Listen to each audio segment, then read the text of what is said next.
Live from the Matt Black Kia Studios. What a move! Here's Josh Hennig. Monday edition of Game Night on 97.3 ESPN FM, the 97.3 ESPN mobile app. And as always, we are live on Facebook, YouTube, and Twitter. Glad to have you guys on board the show. A plethora of ways to get in touch with the show as officially NBA free agency officially begins across the country. Text board is open as always at 609-403-0973. Or you can message us through the 97.3 ESPN mobile app. It's free. Thanks to First Bank of Seattle City. And, of course, you can comment on the live stream on Facebook, YouTube, and Twitter. Join the conversation. A lot of stuff to get to. We'll be talking some NFL coming up with Emory Hunt from Football Game Plan as, listen, Eagles training camp's got a week in the books. The NFL season is just days away from starting the preseason. In fact, this is the first week of the next few months where you will have a football game of either NFL or college football every single week until February. So we got to talk with the czar of the playbook, Emory Hunt, coming up about some football, about the Eagles, NFC East, and more coming up here on 97.3 ESPN. Also, I will touch on the Phillies' bizarre weekend. I'm not a huge fan of what they're doing with the pitching staff. I think that it's being mishandled and mismanaged right now. So we'll get into that. Also, as NBA free, by the way, Lonzo Ball is landing a 4-year, $85 million contract with the Bulls and a sign-and-trade deal. That was a deal that was rumored a little bit earlier, but it is being confirmed by Rich Paul, his agent, to Adrian Wojnarowski and ESPN. So, as speculated by many, Lonzo Ball is on his way to Chicago. So, one of the dominoes of the Ben Simmons situation falls. And the reason it falls because we talked with Brian DePorg about this over the weekend and Brandon Scoopy Robinson about this last week. Ben Simmons, his trade situation, because he was not traded at the draft, is going to be dictated by a point guard market that includes Lonzo Ball, Dennis Schroeder, Kyle Lowry, and others. And with Russell Westbrook being traded, with Schroeder being a free agent, with all these pieces moving around, you got to have to wonder, is there going to be a team that looks at Ben Simmons and says, all right, we couldn't get the guy we really wanted, so we're going to go get him.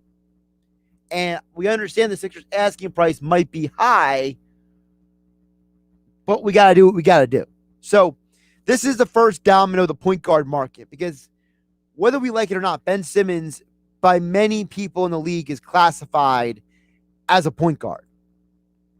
So as a result of that, because he is classified as a point guard, he's in a situation where people are going to classify him that way. And by the way, Chris Haynes of Yahoo Sports reporting Will Barton will not test the free agent waters. He's staying with the Denver Nuggets for a 2-year, $32 million contract. So already a couple moves flying in. Another one here. Shams Charania is reporting that Mike Conley has agreed to stay in Utah. It's another member of the point guard market. 3-year, $68 million contract. Stay in Utah. Tim Hardaway has agreed to a 4-year, $72 million contract to stay in Dallas. So really the only person moving right now is Lonzo Ball. Lonzo's the only person moving as of this moment. Tim Hardaway, Mike Conley are both staying put, as well as Will Barton. So the guard market already getting popping right here at the top of the hour. So there was a lot of speculation that Ball would go to Chicago, partly because of his UCLA connection to Zach LaVine, partly because of the fact that there's a lot of speculation. There's a lot of guys who were unhappy in New Orleans last year. There's a lot of speculation out there that the New Orleans situation is pretty much a dumpster fire, and that's why they had to fire Stan Van Gundy and bring in Willie Green to rehabilitate that situation. But outside of Lonzo Ball, we just have guys mostly re-signing right now. Tim Hardaway staying in Dallas. Now we have 3 people reporting that.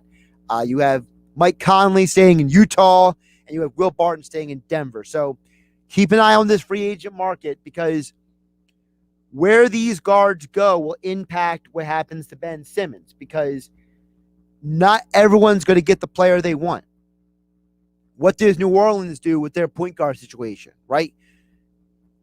We don't know who the sign and trade deal is with Chicago right now. We're waiting on those details, but there's speculation that might be a 3-team deal that could land like a Terry Rozier in New Orleans. Sorry, from New Orleans from Charlotte. So whatever team gets left out in the cold of wanting a point guard, all right, if a team like the Knicks doesn't get who they want, do they overpay Dennis Schroeder, or do they go out and trade for someone?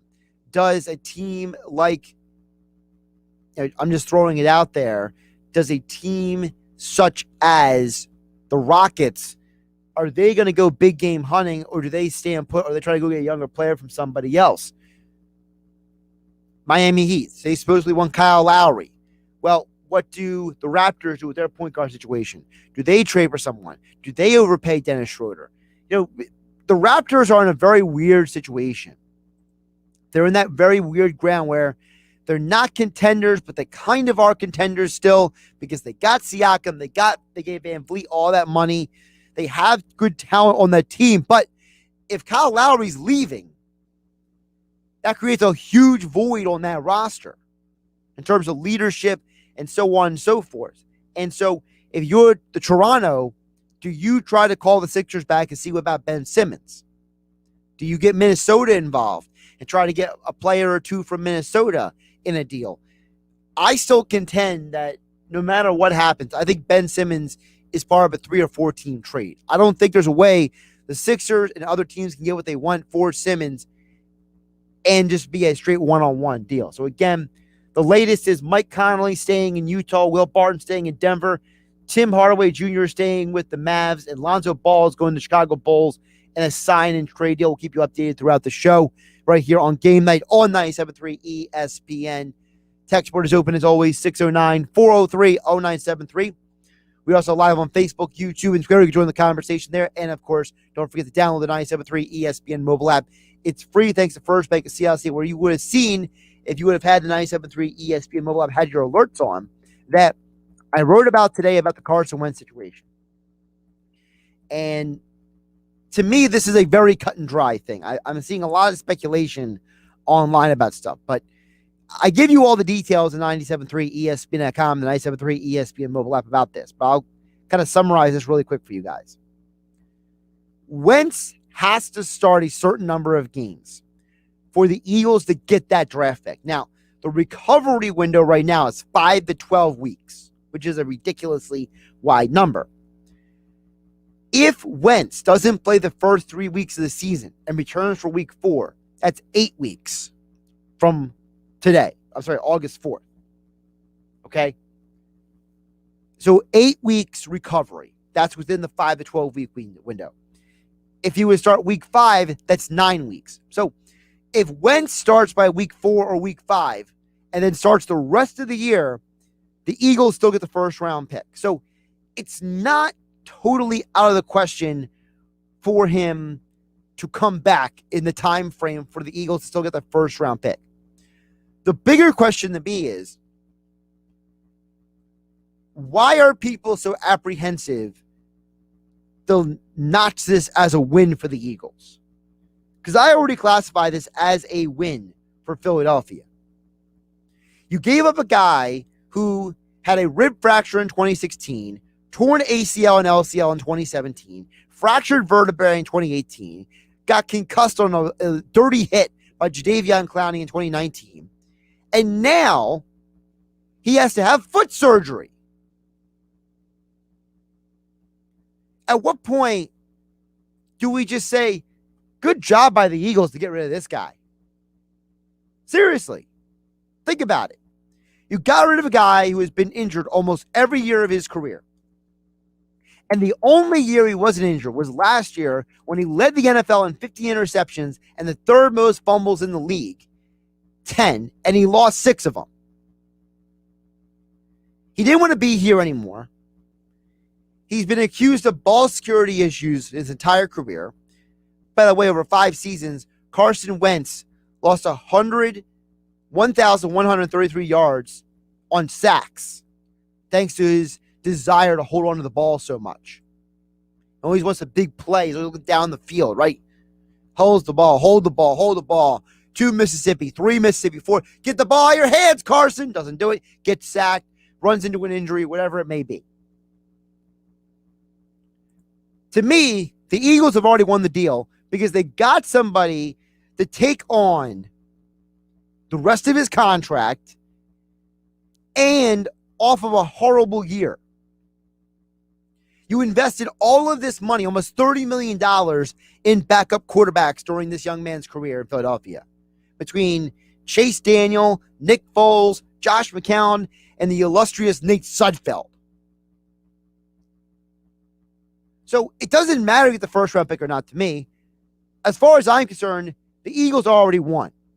They are already winners because they said, we're going to find somebody to take this situation off our hands. And now the Carson Wentz drama continues, and it's not in Philadelphia.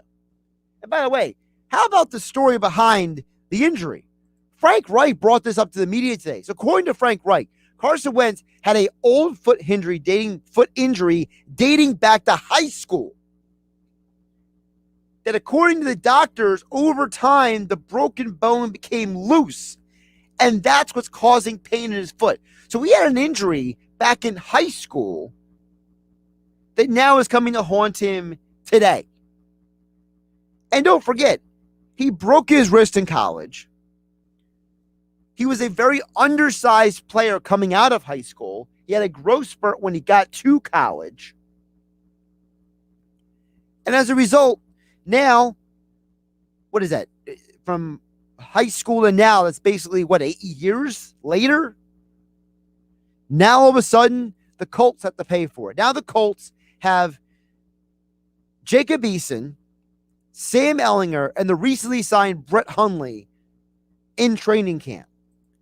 That could have been the Eagles, but it's not, because the Eagles found the way to dump him.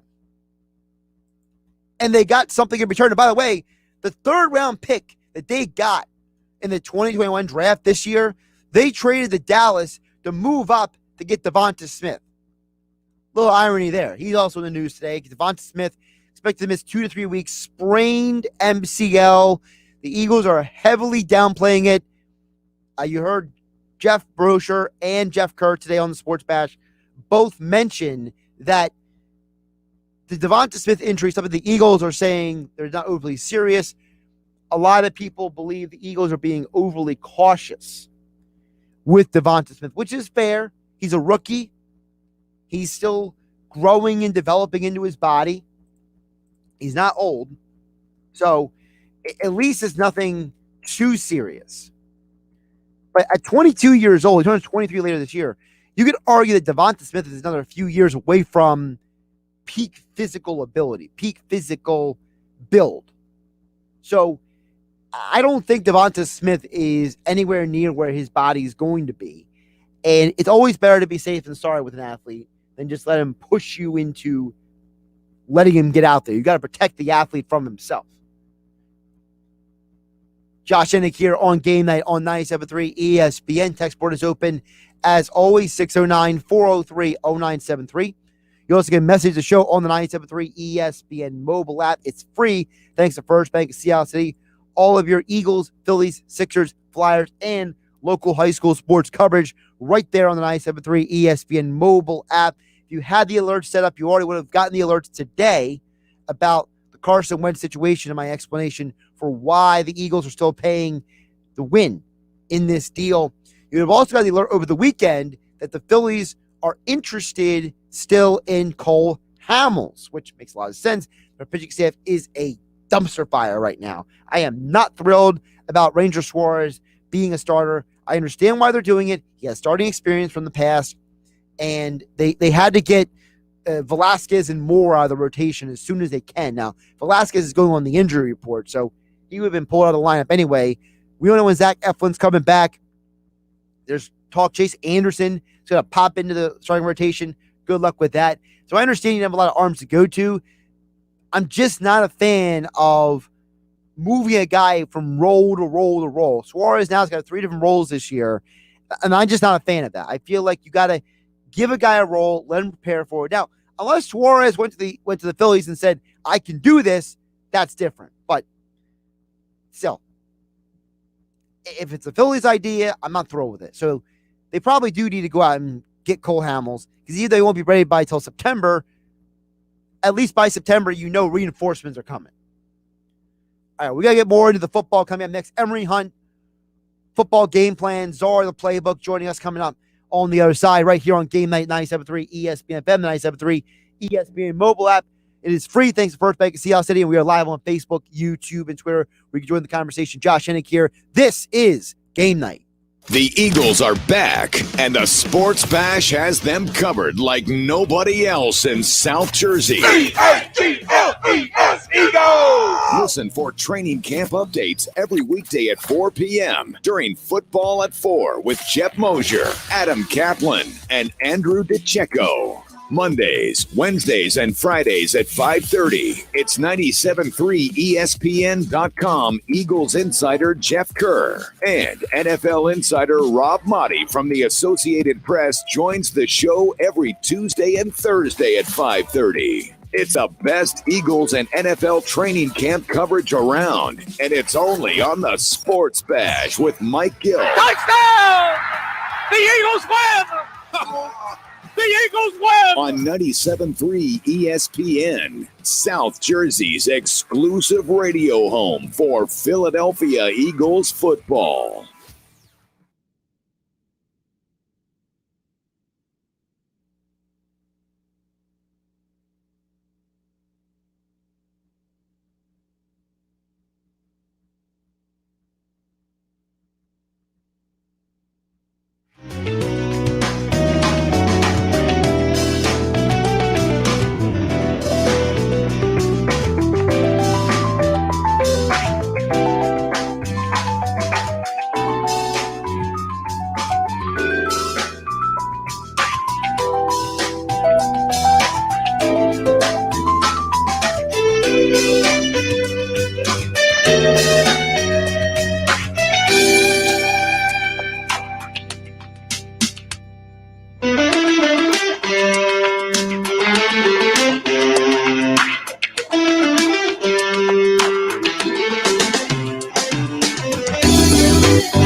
Season is about to kick off, and that means it's time to list your football future bets on PropSwap. Did you know before the season started last year, the Buccaneers were 60-1 to win it all? Now that's a futures bet. You just never know what can happen. Or hey, maybe you do. Sports bettors cash in early and often when they list long shots on PropSwap. The average monthly seller makes $500 a month on PropSwap just posting and selling tickets. So join them by going to PropSwap.com or download the PropSwap app today. PropSwap, where America buys and sells sports bets. You're listening to Game Night with Josh Hennig on 97.3 ESPN and the free mobile app.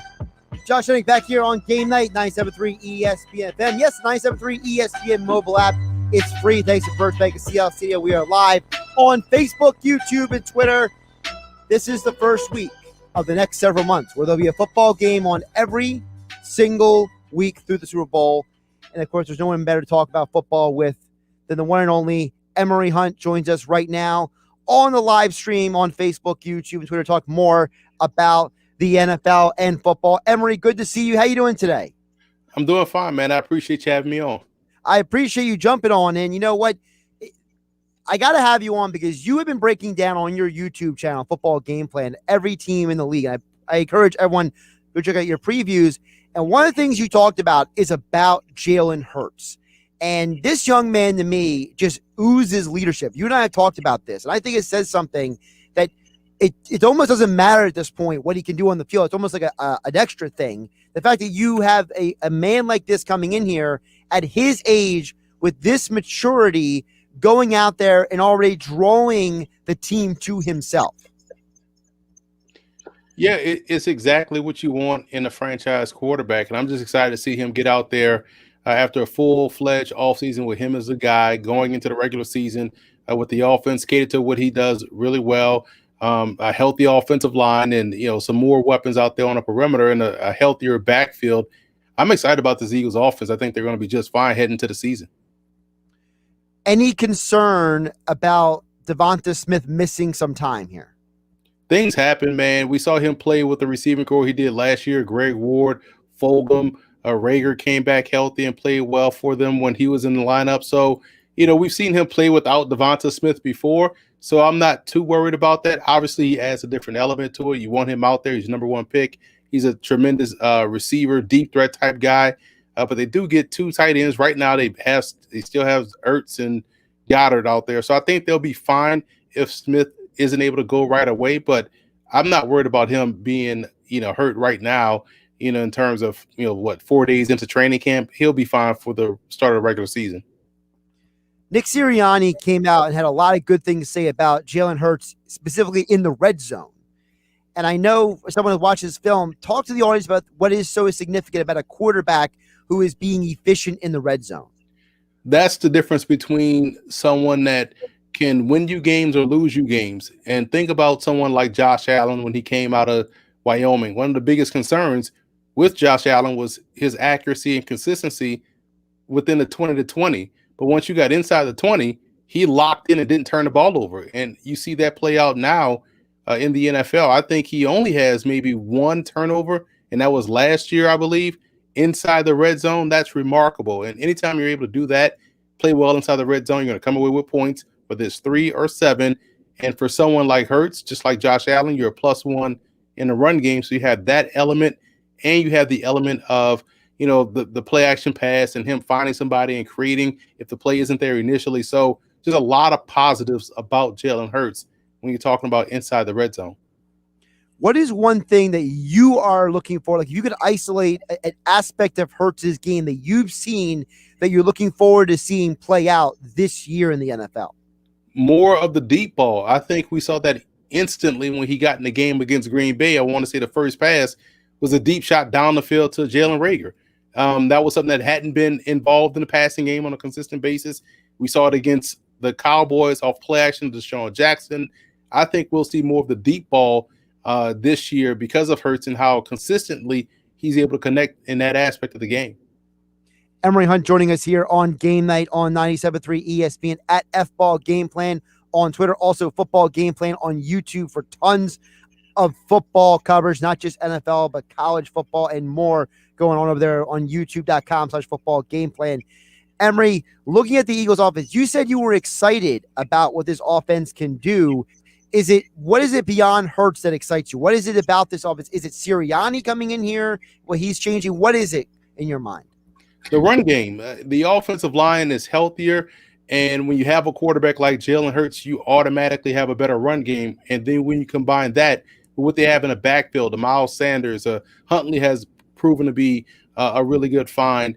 They have Gainwell. They also brought back Jordan Howard. So their run game, I think, will be top 10 in the NFL based off the fact that they have a mobile quarterback back there and good depth in the backfield. So I think the Eagles can really lean on opponents up front with their run game, operate off play action, take those timely deep shots down the field, and their defense is already solid. So now you have the added benefit of being rested in solid defense. The Eagles will surprise some people. I think a lot of people nationally are not giving the Eagles enough credit for how they are built, how they are constructed, and how you can still win games in the NFL, despite everyone think you have to throw it 40 to 50 times a game. You can still beat teams with execution. You can still beat teams with strong point of attack play. You can also still beat teams with solid run game and defense. And I think that's how the Eagles are built. I think that's what they'll see once the season kicks off. You mentioned how this team is built. Also on the defensive side of the ball, we saw them add Kerrigan. They added linebacker Wilson, Harris in the secondary, Steve Nelson, as he likes to be called, at cornerback. What is your take on the Eagles' defensive additions to this roster? Well, the secondary to me is still the piece where you want to see more growth. Adding Steve Nelson is a good step in the right direction. Now you slide guys to more natural roles. Maddox can go back inside. You have Slay, who should have a bounce back year in 2021. You have Steve Nelson on the opposite side. So now your cornerback play is solid. You can slowly bring guys along like Jaquette. You could bring him along, who played well when he got the opportunity as an undrafted rookie free agent. Your safety play, getting back McLeod healthy, should definitely help out the back end. I'm a big fan of Kayvon Wallace and what he brings to the table, so I'm excited to see how he can grow in year two. So the secondary is still a work in progress. I think the front seven is further along than what we're going to see on the back end, but I'm excited about the potential of what could be with the secondary. Yeah, we're hearing out of camp that Josh Sweat looks like the star of the defense right now, coming in camp right now. So that should be interesting to watch this year. Look at the NFC overall, Emory. I know you cover the whole league, so I got to get you some of your thoughts on the rest of the NFC East.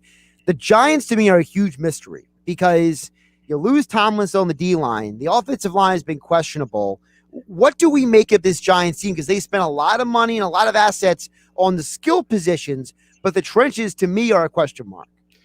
And that's why I disagree. I think they're strong in the trenches because you do have someone like Leonard Williams up front who had a breakout year last year. Now, you don't expect him to get 11 and a half sacks this season, but you still have Dexter Lawrence. You bring back those linebackers on the outside, Zimenez and Carter, they get back healthy. You add Azeez Ojulari. Your point of attack play should be strong. The secondary is excellent. I think they have the best secondary in the NFC East.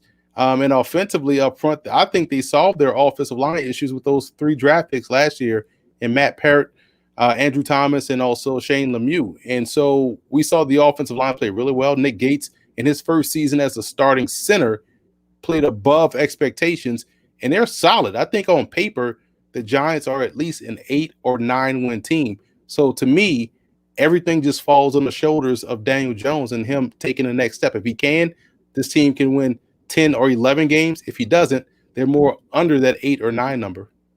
You mentioned the Giants secondary. I know it's Bradbury, Jackson, and Logan Ryan, I believe, are going to be the starters at corner. So what is it about those guys that makes you say this is this great secondary in the NFC East, at least compared to the other teams? Well, they're versatile. They can match up across the board. Jabril Peppers is back there. He's a move piece. You get Xavier McKinney healthy for a full season. He's another move piece. You have Julian Love out there, another guy that can play corner or safety. And so when you look at the fact that they drafted Aaron Robinson out of UCF, who has length and athleticism, this is a secondary that can beat you in a multitude of ways. It can match up against any type of personnel you throw at them. And when you have that level of versatility and skill, it makes it very tough to complete passes against them.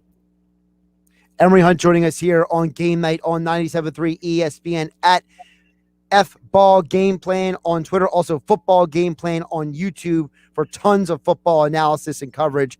Let's bounce over to the Cowboys. You might disagree with me on this as well, Emory, but I feel like the Cowboys, I know their offense, and I think if Dak's healthy, that's arguably a top 5, at worst, top 10 offense in the NFL. The defense, I don't know. Dan Quinn, it's interesting. We know Hard Knocks has a history of making teams end up worse than they really are in the regular season, So what do you think of the Cowboys at this point? You have to take that wait and see approach because on paper, yes, they've made some improvements. They have a lot of names and you're excited about the potential, but we have to see it play out on the field because they were atrocious last year on defense. And if they can just get to top 15, you don't have to be the best defense. They just have to be top 15 to go along with what should be, like you said, a top 5 or a top 10 offense. Then this team is clearly going deep into the playoffs. So I want to see how all of these new pieces and the new defensive coordinator, Dan Quinn, all comes together and get this thing right because they were terrible last year. They just have to be average defensively in order to really make some noise. What are your thoughts on the Cowboys' offensive line? Because that offensive line was probably the best line for years up front, and it's had some changes over the years, and they've had some injuries, some of their key guys. But when you have injuries, you also have an opportunity to build depth. And we saw that last year with Terrence Steele having to start. So now you have an experienced backup in his second season. You get back Tyron Smith healthy. You get back Lyle Collins healthy. You have Connor Williams up front. You get back Zach Martin healthy. And, at center, Tyler Beatis should be even better in his second year. So I think their offensive line is really good. And I look at it as a positive last year that they had those injuries up front, because it was a great way for them to get the depth going and find out if certain guys that they brought in can play. And if so, when you get guys back healthy, now you have guys that have been in the fire, they have that experience, and now you have really strong depth, which we know in the 17-game season will be critical. Let's head over to the defending division champs, Washington. Their front seven is elite. I mean, they're about a bunch of monsters up there. But my question to you is, did they solve the quarterback question? Because I feel like you got all this talent on offense. You added Curtis Samuel, Antonio Gibson's special as anybody could be. Terry McLaurin, he's a freak. But did they fix the quarterback problem to make that offense go? I don't think so, and I think that's going to be their Achilles heel this season. Their defensive line is good. There's some question marks at linebacker outside of the edge guys, and secondary, I thought they got better there. Offensive line, still some moving pieces up front, so you want to see how it all is able to gel together. Quarterback is the biggest question mark about Washington. Is Ryan Fitzpatrick. You don't know which good games you're going to get and when you're going to get them. So to me, that's the biggest question mark heading into the season. Was it a mistake that Washington did not add a quarterback in the draft to develop? Because you look at this team, it's Fitzpatrick and Heineke and hope for the best at this point. Yeah, and that's the thing. They were in striking distance to get a Justin Fields to make a move and go get him. But again, we'll see. Yeah, that's going to be the biggest problem with Washington this year, because now you have a streaky quarterback, a guy that's a virtual unknown backing him up. And now we have to see both of those guys deal with real pressure. And I just think that, to me, it just keeps Washington fourth in the division, to be completely honest. Emory Hunt joining us here on Game Night on 97.3 ESPN FM, at FBall Game Plan on Twitter. Also, Football Game Plan on YouTube for even deeper NFL college football analysis. A couple of National League questions I want to ask you about the full league, Emory. Is the Saints quarterback situation the most intriguing to you? Because it is to me, because I look at Jameis Winston and Taysom Hill, two completely different quarterback backgrounds competing for that quarterback job. Not at all. It's very simple. You have a starting quarterback in Jameis Winston and a wide receiver in Taysom Hill. That's basically it. I think that's what it's going to be.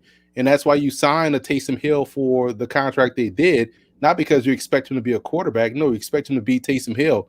Sometimes you'll line him up as a wildcat guy. Sometimes you line him up as an H-back. Sometimes he'll tote the rock as a tailback. He'll catch passes as a receiver. He'll run down on special teams. That's what you're getting in Taysom Hill. Jameis Winston is a starting quarterback. He's going to do really well this year in this offense. And the biggest thing for them this season, this preseason, is to groom their rookie quarterback Ian Book to be, that QB2/QB3, because they're going to put Hill at QB2 for the sake of game day purposes. But there's no competition between Jameis Winston and Taysom Hill. You're talking about a former Heisman Trophy winner, a first-round pick, someone that's, 26, 27 years old, juxtaposed to someone that wasn't that good of a thrower or passer in college, is like 30, and is very erratic, throwing the football when given the opportunity. It's Jameis Winston, and then it's wide receiver Taysom Hill. All right, well, since you cut me down like a cheetah chasing down a gazelle in the field, I'll ask you about other quarterback situation and see what you think. What is your perspective on the Denver situation? Because Teddy Bridgewater, Drew Lock, to me at least, and you can tell me if I'm right or wrong, and I know you're not worried about my feelings, which I appreciate. Teddy Bridgewater, I think, is basically a Band-Aid at this point. I feel like he's a stopgap until Denver finds who they really want. Well, it's interesting. I think they're in a win-win situation, because Bridgewater is someone that can help you win games, that can kind of keep the ship afloat while you do what you want to do on the front office side. But I think whether it's him winning or if Locke beats out Bridgewater, that's even better because you drafted Locke, you're nurturing Locke, you want him to be the guy, especially at that second round price. So it's a win-win for Denver. And I think if Bridgewater wins the job, I wouldn't look at it as a knock on Drew Lock. I still like Drew Lock, and I hope we get out of this, this era that we're in, where guys have to be immediately good in order for them to be a future quarterback for the team. And sometimes it takes longer for guys to get it. And I think with Lock, even if he loses his job to a veteran like Bridgewater, which is very possible, don't give up on Lock. Allow him to still be a part of your future and give him time to be the guy. And I just think that right now we've gone too far on one side of the coin of, if a guy isn't great instantly, he can't play. So I'm excited to see how it plays out. I truly believe it's a win-win for Denver. Emory, NFC West, who should be the favorite and why? I think Arizona should be the favorite because of what they've added defensively, and you hope Chandler Jones stays, and I think that will make them a better defense. Offensively, it's too much talent to not be a good offense, and when you combine those two, I think that makes them probably the more consistent team out there. Seattle will be second because you have Russell Wilson. You have a very good defense that played better toward the back end of the season.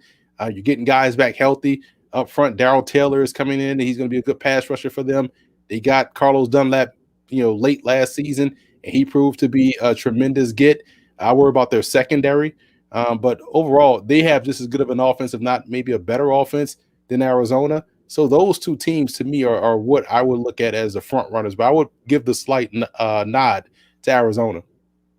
And one last thing before I let you go, what is your take on the situation in Indianapolis? Carson Wentz out 5 to 12 weeks. That's a ridiculous window, right? I mean, you have no full idea when he's coming back. And it's Jacob Eason, it's Brett Hundley, and it's Sam Ehlinger for the Colts. Well, this is why you get paid to be a head coach. You drafted Jacob Eason last year. He spent the full year in your program for this situation. If a guy goes down, you have someone that knows your system, that has been in your system, and has worked with these players to go in and play.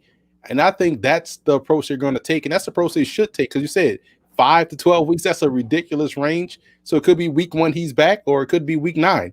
But at the end of the day, he's going to be back before, week 10. And at the end of the day, you have a guy in Jacob Eason that you drafted that's stylistically or physically similar to Carson Wentz, strong arm, can make plays if he scrambles around. Not the runner that Wentz is, but definitely can move enough. And so to me, it's going to be all about what they can do with Jonathan Taylor, that offensive line, the run game. I don't think they need to go out and get someone. They have what they need in place to hold the fort down until it's time for Wentz to come back. And plus, this is why it's a good benefit, because he got hurt when he did very early in training camp. So now you have the rest of training camp to work with Eason. You have all the preseason to get him some reps, some live game reps, and now you have even more confidence going into the regular season. So I would sit pat and ride with Eason instead of going out and get someone that you're going to have to restart that whole process with. He's the voice of reason. Emory Hunt joining us here on Game Night at FBall Game Plan on Twitter. Check out Football Game Plan on YouTube. Hit that subscribe button. Check out all the NFL football, college football, all the great coverage over there. Emory, give the folks a little preview of what you guys got coming up this month. Oh, we got all kind of stuff coming up down the pike. So like you said, go and subscribe at youtube.com/football game plan, or follow on Twitter at FBall Game Plan. You can check out all our 32 NFL team previews to get you ready for the upcoming season, and we'll have more NFL and college football stuff as always following suit. And also, I know you guys still do the fantasy football segment each week, correct? Yeah, that's something that's always going to be thrown in the mix. It may not be as consistent, but it's enough to get you where you need to be in terms of your fantasy championships. Well, I'm tuned in, folks. You should be too. Football Game Plan on YouTube. I always appreciate you, Emory, joining the show. Enjoy football. It is back officially this week. You got football for, I believe it's the next 7 months straight. So enjoy yourself, my friend. Appreciate you for having me on. Josh Hennig here on Game Night on 97.3 ESPN FM. Always great to hear from Emory Hunt here on 97.3 ESPN. Great insights from him on the show. We'll get back to your guys' thoughts and comments next. Text board is open, 609-403-0973. Get on the conversation. Also, you can message us through the 97.3 ESPN mobile app. It's free. Thanks, First Bank of Seattle City. We are live on Facebook, YouTube, and Twitter, where you saw Emory. Also, Jeff Bone and Pookie. He's got some comments. We'll get to his thoughts as well on the other side, right here on 97.3 ESPN FM. I'm Josh Hennig. This is Game Night. South Jersey's sports station, 97.3 ESPN. Wake up weekday morning 6 to 10 with Keyshawn, Jay, Will, and Zubin. Followed by Greeny with Mike Greenberg from 10 till noon. At noon, it's Bart and Hahn. Then from 2 to 6 p.m., it's South Jersey's #1 rated sports talk show, The Sports Bash with Mike Gill. And from 6 to 7, Josh Hennig hosts Game Night. Plus, 97.3 ESPN is your exclusive play-by-play home for Philadelphia Eagles, Sixers, and Flyers, the NBA playoffs and finals, Major League Baseball, and the World Series, the NFL Draft, Monday, Thursday, and Sunday Night Football, the NFL playoffs, and Super Bowl 56. We are South Jersey's sports leader.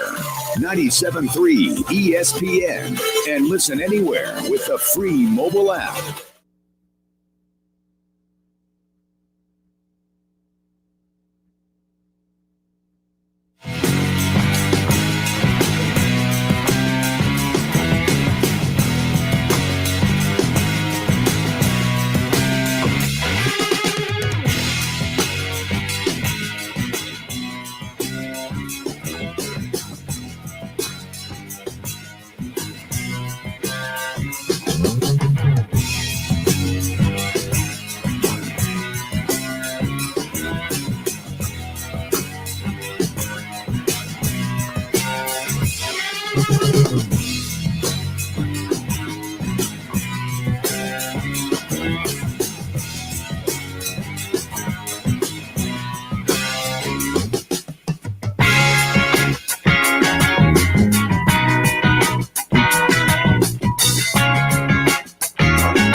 Why would someone looking for a mortgage at the Jersey Shore take a loan from a company in Detroit or North Carolina or some other far-off place?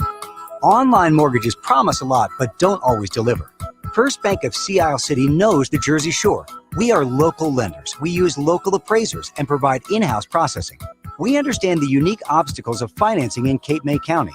Don't take a chance. Local banking is better. Let us guide you. First Bank of Sea Isle City. Member FDIC, Equal Housing Lender. Now, more Game Night with Josh Hennig on 97.3 ESPN and the free mobile app. Josh Hennig back here on Game Night, 97.3 ESPN FM. Don't forget to text in 609-403-0973 is the text board. Or you can shoot us a message through the 97.3 ESPN mobile app. Thanks to First Bank of Sea Isle City. Make sure you have the 97.3 ESPN mobile app on your Phillies, Eagles, Sixers, Flyers coverage. Also, you listen to the station, message the shows, the Sports Back on Kill, doing that with Josh Hennig and more.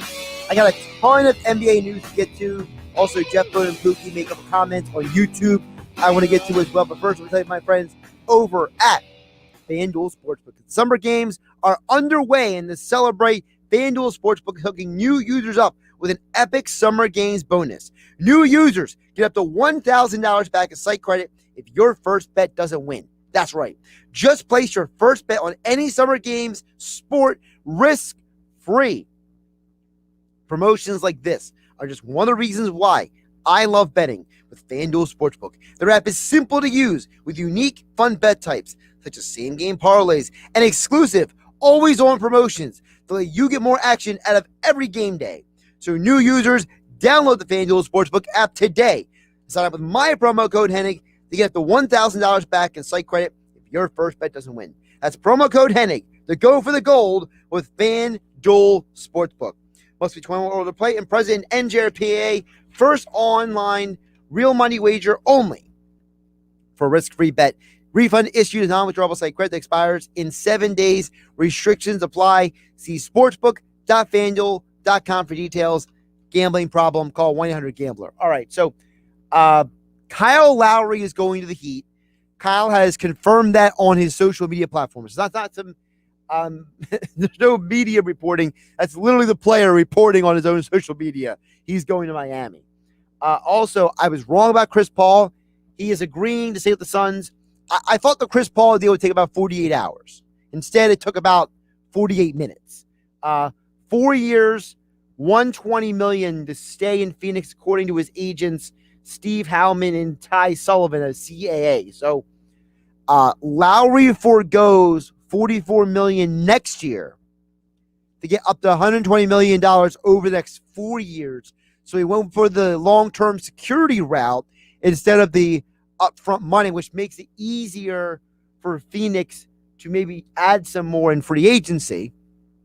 So you have that big news popping off. Jared Allen is staying in Cleveland on a massive deal as well of about $100 million, it looks like. Doug McDermott is going to the San Antonio Spurs of 4 years, $42 million. So that's an interesting move for the Spurs. It looks like Goran Dragic is going to be traded somewhere as part of Kyle Lowry landing in Miami. So keep an eye on Goran Dragic's ultimate destination. Trying to see if there's anything else I missed. Also, Duncan Robinson, 5-year, $90 million to stay with the Miami Heat, according to his agent, Jason Glushon. I'm not even sure if I said that name right, so I'm sorry, Jason, if I said your name wrong. I don't think Jason really cares about if I said his name wrong, considering his client just signed for about $90 million, and if Jason makes 5% off of that, the last thing he's worried about who says his name right or wrong.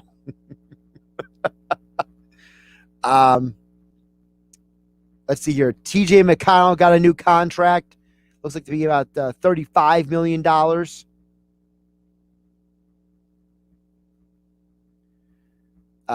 Bunch of moves going on. I mean, there's more moves I can honestly keep up with right now, but the NBA is just absolutely en fuego right now. It's ridiculous, all the moves that have already been made and they're going to be made, and there's still a lot of questions out there, but the point guard market is fleshing out. And what's interesting about the point guard market, as I said, is if Dragic goes to Dallas and Lowry goes to Miami and Conley stays in Utah, that leaves Schroeder as the big money to go getter on the market with no TJ McConnell out there looking for an inexpensive price. Lonzo Ball, sign and trade going to Chicago. So you got some voids in Toronto, maybe a void over there in New York with the Knicks. So teams to keep an eye on. Like I said, I think Ben Simmons gets traded once some of these point guards land. And we're already seeing them land right now. So very, very interesting movement, lack of movement, decisions already being made very quickly, very early. I mean, free agency just dropped about 52 minutes ago, and we're already, some of the biggest names in the market have already been moved or landing or making decisions. Also, according to Shams, Jimmy Butler is agreeing to a contract extension with the Heat when the league year opens today. So you have Lowry going to Miami, Duncan Robinson re-signing, Jimmy Butler getting an extension, Miami basically recalibrating their roster at this point to try to contend in the East. I asked the question the other day, what are these teams going to do to compete with the Milwaukee Bucks? Well, you're seeing it right now. What they're doing is they're all just going out there and trying to fight to stay above water at this point, for lack of a better term. So definitely something interesting to keep an eye on. Of course, we'll keep you updated whatever happens with the Sixers. Keep it tuned to 97.3 ESPN. 97.3ESPN.com, 97.3 ESPN mobile app. Promise to get some messages here. Some interesting stuff came in during my conversation with Emory Hunt. Of course, if you missed my conversation, make sure you subscribe to 97.3 ESPN on YouTube to catch all the interviews you may have missed from the Sports Bash with Mike Gill, as well as Game Night with Josh Hennig. Jeff Bonapookie, he has a couple interesting things to say. He first said that the NFC West to him is between Arizona and Seattle. And I don't deny that. And listen, Emory and I are just not, we just don't agree on everything. I respect Emory a ton. But I think we're overlooking the Rams a little bit, all right? And we're overlooking a healthy 49ers team. I just feel like the 49ers are healthy. It's a huge difference. The 49ers are the only team more injured than the Eagles last year. They went through a ton of injuries. And if they are healthy this year and Jimmy Garoppolo is healthy, I just don't think that Seattle and Arizona are running with this division. And by the way, AJ Green is getting older. He's not a young guy anymore. And JJ Watt's not as young as he used to be. Both of them have had major injuries in the past. You're telling me that Arizona is going to be that much better than the 49ers and the Rams this year? And I don't think the Rams traded away and got Goff away to get Stafford to be third or fourth in the division.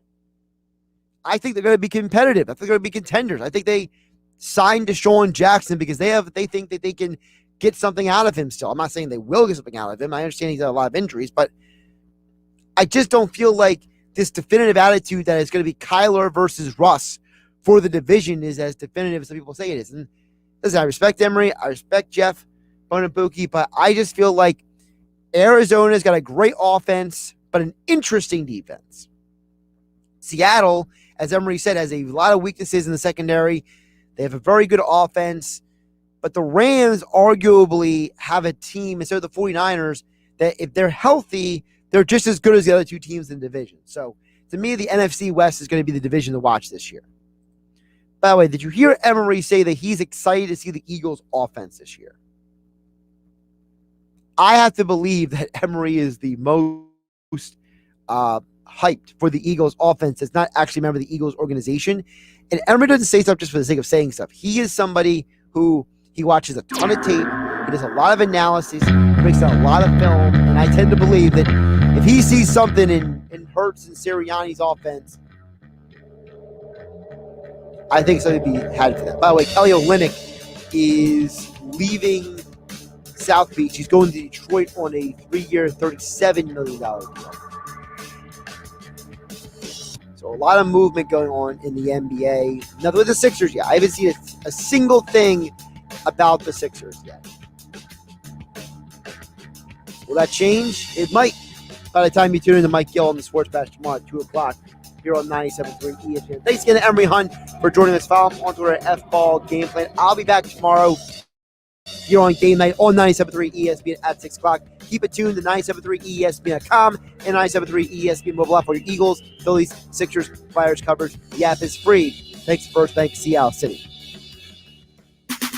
Health Update with Robin Stoloff. Learn more, live better. Got a headache? Feeling tired? Maybe a little moody?